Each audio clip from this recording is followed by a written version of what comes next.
आंध्र प्रदेश में जाली नोटों की तैयारी का इंकशाफ। रियासत आंध्र प्रदेश विशाखापट्टनम में जाली नोटों की तैयारी का सनसनीखेज वाक़या सामने आया है। मुकामी MVP कॉलोनी पुलिस स्टेशन के हुदूद में पुलिस ने एक शख्स को गिरफ्तार कर लिया जो जाली नोट तैयार कर रहा था। गिरफ्तार शख्स की शिनाख्त मध्य प्रदेश के रहने वाले श्रीराम उर्फ गुप्ता के तौर पर की गई है। पुलिस ने उसके कब्जे से प्रिंटर, लैपटॉप और नोट तैयार करने के लिए इस्तेमाल होने वाला कागज़ बरामद कर लिया है। तहकीकात में मालूम हुआ है कि मुलजिम 6 माह से MVP कॉलोनी में किराए के मकान में मुकीम था। पुलिस के मुताबिक गुप्ता के खिलाफ इंदौर और मुंबई में भी मुकदमा दर्ज है। मजीद तहकीकात से पता चला है कि वो 5 साल कबल भी जाली नोटों के एक केस में जेल जा चुका है। అందరికీ నమస్కారం। దొంగ నోట్ల తయారీ గురించి కొంతకాలంగా కమిషనర్ గారికి వస్తున్న సమాచారం మేరకు మన టాస్క్ ఫోర్స్ పోలీసులు అలాగే లా అండ్ ఆర్డర్ పోలీసులు నిఘా పెట్టి తనిఖీలు చేయడం జరుగుతోంది। ఈ క్రమంలో నిన్న ఒక ఇంట్లో దొంగ నోట్ల తయారీ జరుగుతుంది అని వచ్చిన సమాచారం మేరకు మన టాస్క్ ఫోర్స్ పోలీసులు అలాగే MVP ఇన్స్పెక్టర్ ప్రసాద్ గారు, MVP SA కాదర్ భాష గారు, అలాగే టాస్క్ ఫోర్స్ ఇన్స్పెక్టర్ అప్పలనాయుడు గారు, టాస్క్ ఫోర్స్ ఆఫీసర్స్ కలిపి ఒక జాయింట్ రైడ్ చేయడం జరిగింది।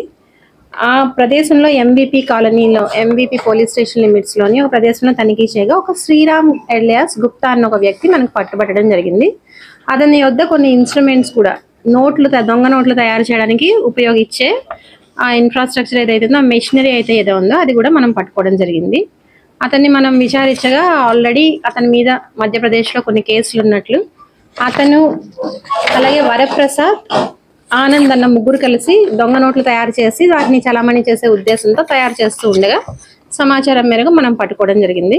So as you can see మనకి పేపర్ ప్రింట్ చేయడానికి ఉపయోగించే పేపరు, ఆ ఇంక్, అలాగే సాఫ్ట్ కాపీస్ 500 నోట్లు 200 నోట్లు వీళ్ళు ఎక్కువ తయారు చేయడానికి ట్రై చేస్తుంది।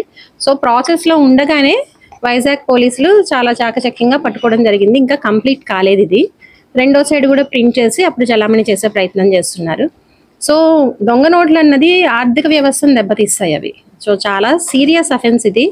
చూడ్డానికి ఏదో ఒక నోటు 2 నోట్లు అనుకోవచ్చు, కానీ ఇవి భారతదేశ ఆర్థిక వ్యవస్థ మీద జరిగే దాడిగా కూడా మనం చూడాలి। సో దీన్ని, ఇంత పెద్ద నేరాన్ని జరగకుండా ఆపిన టాస్క్ ఫోర్స్ పోలీసుల్ని అలాగే MVP ఇన్స్పెక్టర్ని CP సార్ అభినందిస్తూ CP సార్ చేతుల మీదుగా వాళ్ళకి అప్రిసియేషన్ కూడా ఇవ్వడం జరుగుతుంది। అలాగే పౌరులకు కూడా ఇట్లాంటి సమాచారం ఏదన్నా ఉన్నట్లయితే మాకు తెలియజేయవలసిందిగా కోరుతున్నాను। ताज़ा तरीन खबरों को देखने के लिए आप देखते रहिए फ्लैश 9 न्यूज़। चैनल को लाइक, शेयर और सब्सक्राइब करना ना भूलें।